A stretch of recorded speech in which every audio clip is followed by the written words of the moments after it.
आज हम जो है एक बहुत ही इंटरेस्टिंग टॉपिक सीखने वाले हैं। बहुत इंटरेस्टिंग। एंड काफ़ी सारे फोटोग्राफर्स को इसी टॉपिक में कंफ्यूजन होता है, तो सोचा कि आज इसको बहुत ही सरल भाषा में डेप्थ ऑफ फील्ड के टॉपिक को सॉल्व करेंगे।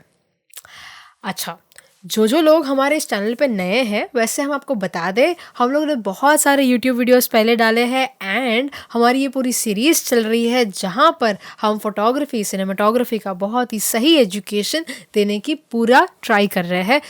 देन मेक श्योर कि आप इस चैनल को सब्सक्राइब करिए एंड सारे लोगों को शेयर करिए जिनको भी हमारे इस फील्ड में इंटरेस्ट है, और इस वीडियो को लाइक करें क्योंकि आपका वो लाइक हमें बहुत ही हौसला देता है। एट द सेम टाइम आप हमें इंस्टाग्राम पर भी फॉलो करिए क्योंकि इंस्टाग्राम पर भी हम ऐसा बहुत सारा शॉर्ट कंटेंट वगैरह लेके आते हैं। सो मेक श्योर कि आप वहाँ पे जाइए और हमें फॉलो करें। आज जब हम लोग बात करने वाले हैं डेप्थ ऑफ फील्ड के बारे में, ये डेप्थ ऑफ फील्ड होता क्या है? देखिए, जब भी आप कोई फ़ोटो देखते हो, या तो आपको उस पूरे के पूरे फ़ोटो में सब कुछ शार्प दिखता है, या फिर आपको एक चीज़ फोकस में दिखती है और बाकी सब कुछ ब्लर दिखता है। आप बोलोगे ठीक है, बताओ इसकी कैमरा सेटिंग क्या है। पहले ये तो समझ लीजिए कि ये चीज़ होती क्या है। जब आप ये पूरा ब्लर देखना या पूरा शार्प देखना, इसको ही हम लोग जो है कहीं ना कहीं डेप्थ ऑफ फील्ड कहते हैं। बहुत सारे फोटोग्राफर्स बोलते हुए आप सुनोगे कि इसका डेप्थ बहुत ही ज़्यादा है, अरे इसका डेप्थ थोड़ा कम होना चाहिए, अच्छा वाइड डेप्थ है, शैलो डेप्थ है, डीप डेप्थ है, ऐसी बातें करते हैं। इसका मतलब क्या है? आपके कैमरा के अंदर एक होता है एपर्चर, ठीक है। इसके ऊपर जो वीडियो है हम लोग ने पहले ऑलरेडी डाला है, वो आप चेकआउट कर सकते हो।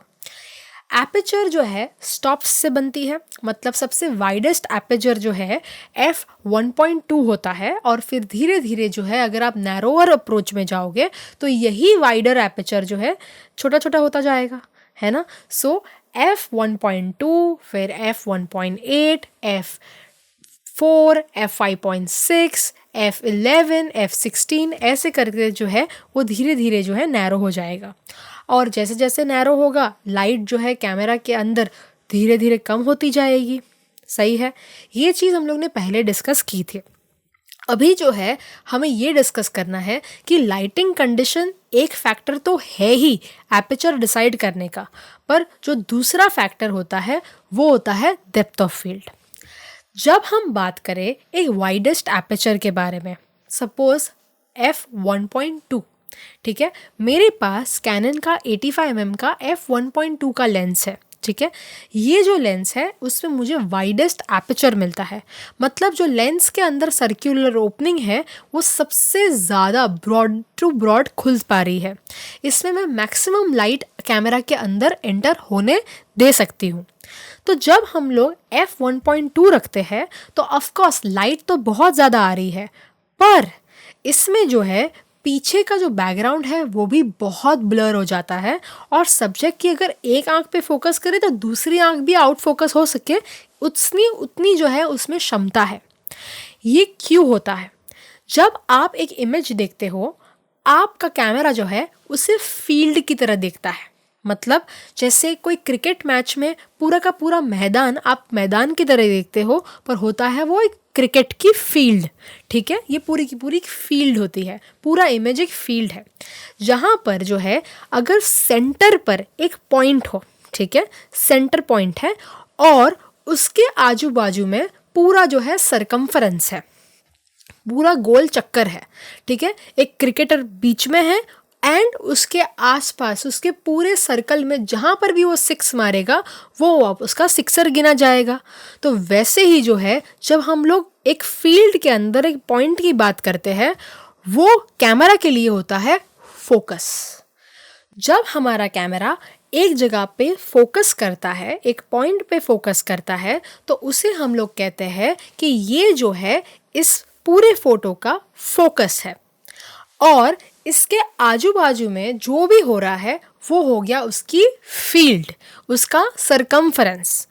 अभी अगर एक इमेज में अगर सब कुछ ब्लर दिख रहा है, ठीक है, और एक ही चीज़ फोकस में दिख रही है, इसका मतलब है कि उस फोटो में वहाँ पर फोकस हुआ है, पर उसकी जो फील्ड है, उसका जो फोकस है वो छोड़ देने में आया है।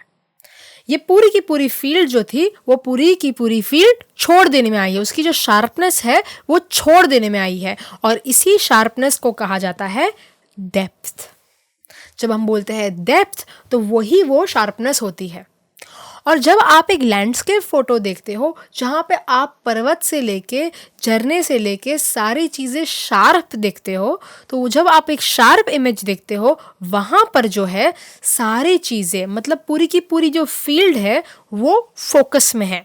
मतलब सेंटर पॉइंट पे तो फोकस है ही, पर वो जो सारी आगे की जो पूरी फील्ड है वो भी फोकस में है, सब कुछ शार्प दिख रहा है। इसका मतलब है कि ये जो है इसका जो डेप्थ है, उसका जो डेप्थ है वो डीप डेप्थ ऑफ फील्ड है, और इसने जो है फोकस कहीं पर भी नहीं छोड़ा है। और जो पहले वाला था जहाँ पे वो फोकस छोड़ देता था, ब्लर हो जाता था, उसे कहा जाता है शैलो डेप्थ ऑफ फील्ड। एक होता है शैलो और दूसरा होता है डीप डेप्थ ऑफ फील्ड। तो जब आपको ऐसा लगे कि आपको ऐसा कोई फोटो कैप्चर करना है जहाँ पे सब्जेक्ट फोकस में है और पीछे का बैकग्राउंड ब्लर हो जाए, तो आपको जो है वाइडेस्ट एपर्चर रखना है। वाइडेस्ट एपर्चर रखने की वजह से वो एक जगह पे फोकस करता है और बाकी सारी जगहों पे फोकस छोड़ना शुरू कर देता है, एंड हो सके उतना वो पूरा का पूरा बैकग्राउंड वगैरह जो भी उस फील्ड में, उस फोटो की फील्ड में आता है, सबको ब्लर कर देता है। और अगर आपको लगे कि नहीं मुझे तो सब कुछ शार्प चाहिए, तो आपको जो है f8, f11, f16 ऐसे एपर्चर्स रखने चाहिए जिसमें क्या होता है कि वो एक जगह पे फोकस करता है और सारी की सारी जो दूसरी जगह है, जो पूरा का पूरा फील्ड है, उसको भी शार्प कर देता है। अगर आपको ऐसा लगे कि मुझे कुछ ऐसा बिटवीन का चाहिए जहाँ पे ना ही तो फ़ोटो बहुत ब्लर हो जाए, ना ही तो फ़ोटो एकदम शार्प दिखे, तो आपको f4, f5.6, f8 ऐसे जो f8 और f4 के बीच के जो एपर्चर्स है उस पे आपको सिलेक्ट करना चाहिए। जैसे कोई ग्रुप फ़ोटो ले रहे हो, कपल फ़ोटो ले रहे हो, फुल लेंथ पोर्ट्रेट ले रहे हो, वहाँ पर आपको जो है सब्जेक्ट पे फोकस करना है, सब्जेक्ट के आजू बाजू में और दो सब्जेक्ट को भी फोकस करना है, और पीछे का बैकग्राउंड ब्लर चाहिए। मतलब आपको दोनों का जब बैलेंस चाहिए होता है तब आपको एपर्चर f4, f5.6 रखना है। अच्छा, एपर्चर में ऐसा क्यों होता है, थोड़ा सा टेक्निकल है, पर अगर आप समझोगे तो आपको मज़ा आएगा। फॉर एग्जांपल, अगर एपर्चर f1.2 है तो वो जो सर्कल है वो सबसे ज़्यादा बड़ा होता है, वाइडेस्ट एपर्चर होता है, जिसकी वजह से वो एक पॉइंट पे फोकस करता है और बाकी के जो जगह होती है वहाँ पे वो पूरा का पूरा छोड़ देता है, क्योंकि कैमरा नहीं समझ रहा है कि अभी हर जगह पे कहाँ ही उसको फोकस करें, पूरा का पूरा वाइड में वो ब्लर छोड़ देता है। पर जैसे ही हम लोग 11, 16 की बात करें, जहाँ पे आपका वो पूरा का पूरा नैरो हो जाता है, बहुत ही छोटा सा वो होल हो जाता है, जिसकी वजह से जो है जो भी सारा चीज़ कैमरा देख पा रहा है वो सब कुछ शार्प दिखता है। ये इसका कंपैरिजन अगर आप आपकी आँखों की आइरिस के साथ करें तो वो सेम रहेगा।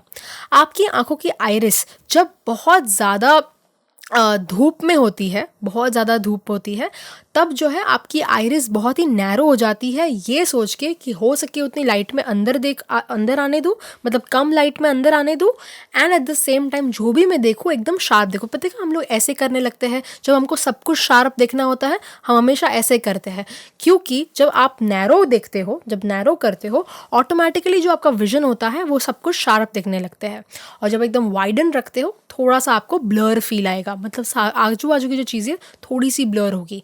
स्लाइटली टेक्निकल है, पर ये इसका एक जो है रीज़न है कि अगर आप वाइड एपर्चर रखते हो तो आपका ब्लर क्यों होता है और नैरो एपर्चर में शार्प क्यों होता है।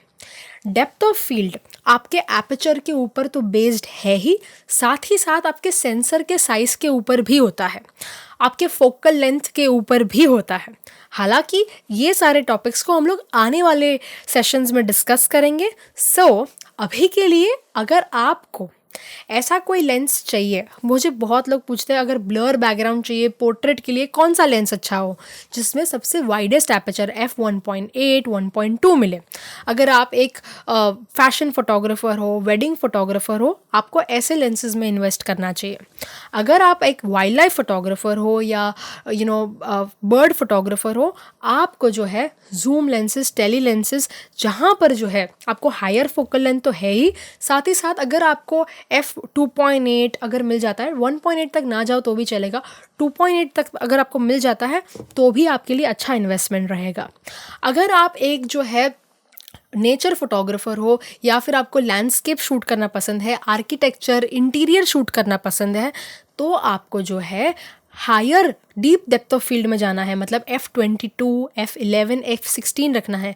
तो ऐसे सारी जगहों पे आपको, अगर आप f1.8 या f2.8 वाले लेंसेज में इन्वेस्ट करते हो तो कोई पॉइंट ही नहीं है, क्योंकि आपको जो है डीप डेप्थ ऑफ फील्ड, मतलब आर्किटेक्चर और इंटीरियर के वक्त आपको सब कुछ शार्प चाहिए, तो इसीलिए आपको f11, f16, f22 रखना है। तो आपको वैसे लेंसेज में ही इन्वेस्ट करना चाहिए। सो आई होप आपको हमारा आज का ये वीडियो पसंद आया हो। अगले गुरुवार हम लोग आगे का डिटेल में समझेंगे कि कैसे आप जो है और अच्छे फोटोग्राफर और सिनेमाटोग्राफर बन सकते हैं। तब तक के लिए thank you so much everyone. See you next Thursday and like, share and subscribe to our channel. Good luck.